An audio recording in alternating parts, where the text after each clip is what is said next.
Right, we're recording. Boom. Okay, so the final film in phase 3, I believe. Yes, it is. I'm just going to double check because I might have missed something. Phase 3, Avengers Endgame, and then Spider-Man Far From Home. Right. Okay. Cool. Spider-Man Far From Home. Yeah.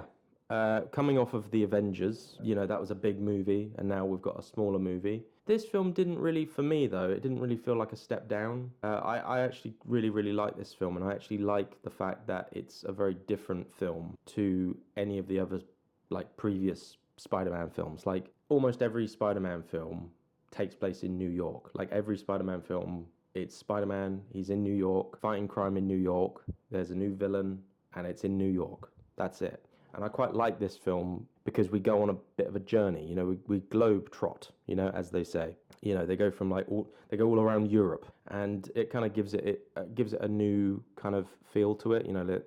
They go to Venice, London as well. They finish up in London. I think we go to the Netherlands as well, and it's a fun film. I like it. I like seeing Ned again. Ned's great, and Ned gets a girlfriend, and I think that's cool. But then they break up by the end of the film, so that's kind of funny. But anyway, it's a fun film. Like, it didn't feel like a step down from like the big Avengers movie. Like, it still felt like it felt like it had some stakes, big stakes to it. Like, the villain in it is pretty good. Like, Jake Gyllenhaal is a great actor. It's a shame they got him to play a villain though in a Marvel movie. Like, I think he could have played a big a big character, like a main hero character. But he's a really good actor, and he's very good in this film. Maybe he could play Batman in the DCEU, perhaps. That would be good. But no, yeah, he's playing Mysterio in this, and I like his character in this. I like what they do with him, like all the illusions that he creates and stuff. The bit I find a little bit annoying when he's in that like bar, and you finally revealed that he's a villain. Is a little bit too, like, exposition-y. He gives a speech to everybody, and he's just like, I couldn't have done it without you, Barbara, and you, Derek. What a great thing. It's a great thing that you did.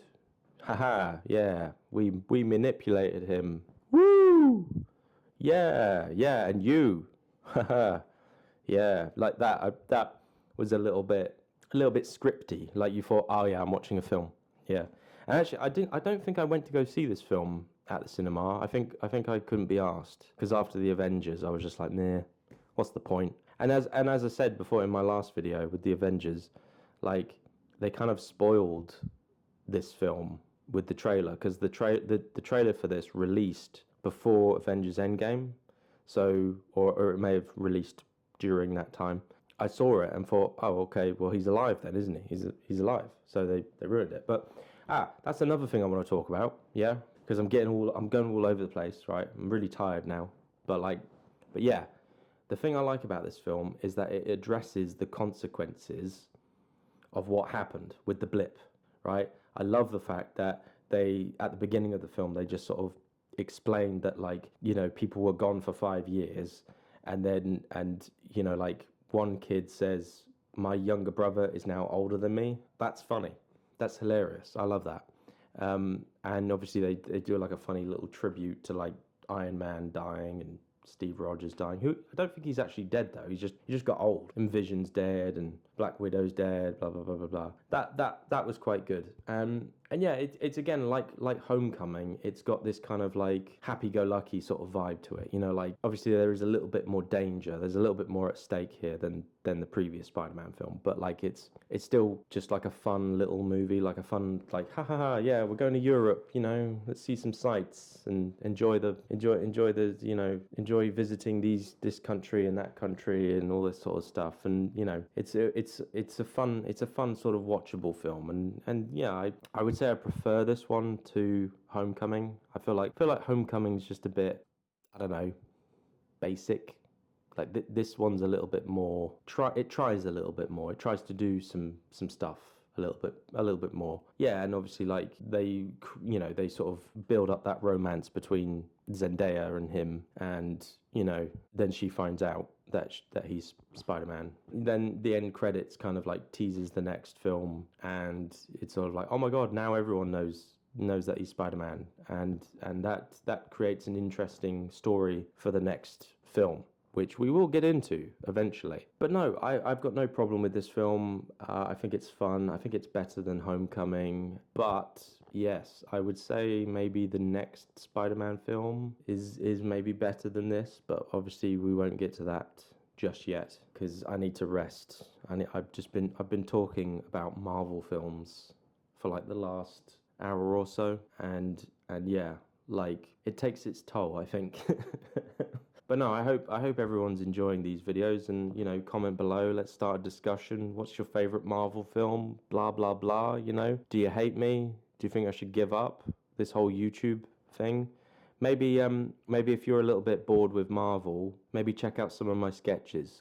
Go watch Toxic Boyfriend if you want. No pressure. You don't have to do anything. But yeah, that's it for Phase 3. My God, there was a lot of Marvel films in this phase, right? In terms of like my life, this was not a very good phase. Me sitting here talking to a camera, talking about some films. It's very trivial, and I probably need some therapy now. I'm regretting doing this now. I think I might die. Anyway, yeah, sorry, I'm like super cringe. I'm so sorry. I'm super cringe. I've sort of enjoyed talking about all this. Like I hope I get lots of views because I've made like 20 something videos now. So I can't remember which number I'm on now. But anyway, I'm gonna stop waffling and mumbling and yabbering and yapping and whatever. And I am going to see you in the next one for Phase 4, where to some people say that's when things start to go downhill a little bit, and I'm not. I don't know if I agree, but we'll see. You have to obviously watch the video to find out what I think about Phase 4 and Phase 5.